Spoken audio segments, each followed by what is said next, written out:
ہمارے پانچویں امام امام محمد باقر علیہ الصلاۃ والسلام کی خدمت میں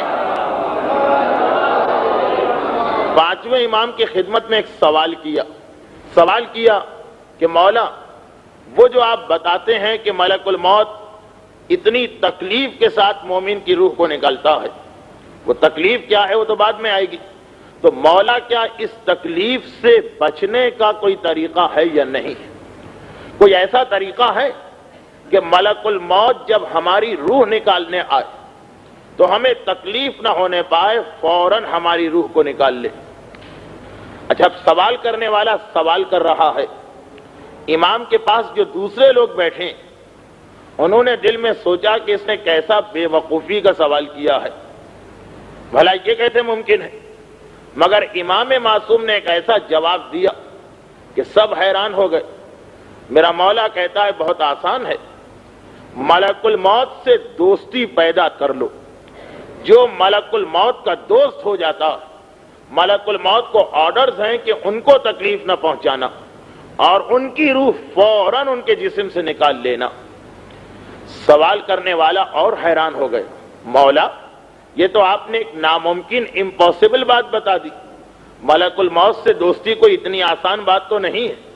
دوستی کے لیے کم سے کم اس سے ملاقات کرنا ہوگی، اس سے ایک ہی دفعہ تو زندگی میں ملاقات ہوتی اور وہی وقت اتنا خطرناک ہوتا کہ دوستی کا خیال کس کے دل میں آئے؟ تو امام معصوم نے جواب دیا، کہا کہ کیا تمہیں نہیں معلوم کہ ملک الموت کی دو ڈیوٹیز ہیں، دو ذمہ داریاں ہیں۔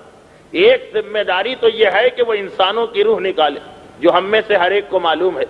لیکن ملک الموت کی ایک ذمہ داری اور ہے کہ جب بھی دنیا کے کسی حصے میں کسی واجب نماز کا وقت آتا تو ملک الموت یہ دیکھتا کہ کون مومن ایسا جو اول وقت میں مصلی پہ جا کے کھڑا ہو جاتا، اور جس مومن کو ملک الموت 40 مرتبہ یعنی 40 مسلسل نمازیں جس میں بیچ میں کوئی گیپ نہ آنے پائے، کوئی بریک نہ پڑنے پائے، جس مومن کو ملک الموت 40 مرتبہ مسلسل اول وقت میں مصلی پہ دیکھ لیتا، ملک الموت خود بخود اسے اپنا دوست بنا لیتا۔ اب اس آدمی کو نہیں پتا، اس مومن کو نہیں معلوم، لیکن ملک الموت کے لیے خدا نے لازم کیا، اور جب ملک الموت اس کو دوست بنا لیتا تو جب اس کی روح نکالنے کے لیے آتا تو بہت ہی آرام کے ساتھ، بہت ہی تیزی کے ساتھ، بغیر کسی تکلیف کے، بغیر کسی ڈیلے کے اس کی روح نکالتا۔ جب پانچویں امام نے جو ملک الموت کی ڈیوٹی بتائی، یہی جواب معراج کی رات ملک الموت پیغمبر کو دے رہا کہ اللہ کے رسول، آپ نے مجھ سے یہ سوال کیا کہ تھوڑی تھوڑی دیر کے بعد میں کیا دیکھتا ہوں،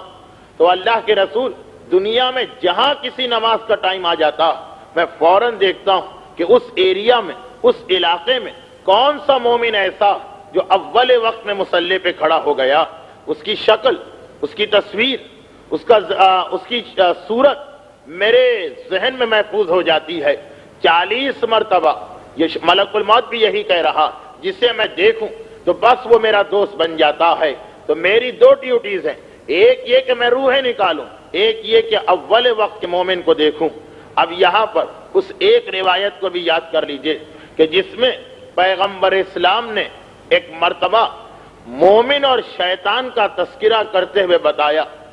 کہ شیطان کا کام یہ ہے، شیطان کی عادت یہ ہے کہ وہ ہر کام میں جلدی کرتا، لیکن مومن ہر کام سوچ سمجھ کے کرتا۔ البتہ 5 کام ایسے،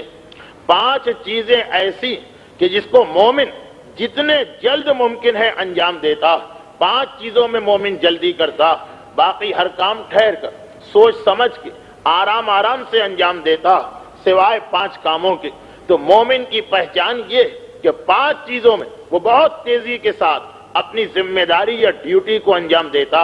اور ان 5 چیزوں میں سب سے پہلا پیغمبر نے نماز ہی کا تذکرہ کیا کہ جو مومن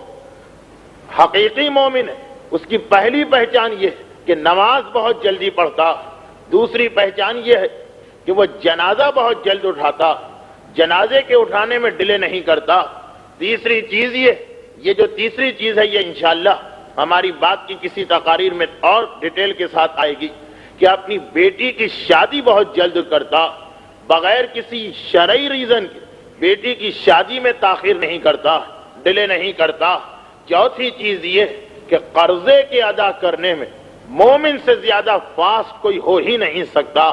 اور پانچویں چیز یہ کہ جب وعدہ کر لے تو وعدے کو پورا کرنے میں مومن سے زیادہ جلدی کوئی نہیں کرے گا۔ مومن کی پہچان یہ کہ نماز میں، جنازہ اٹھانے میں، بیٹی کی شادی میں، قرضہ ادا کرنے میں اور اپنے وعدے کو پورا کرنے میں مومن تیز ہوتا۔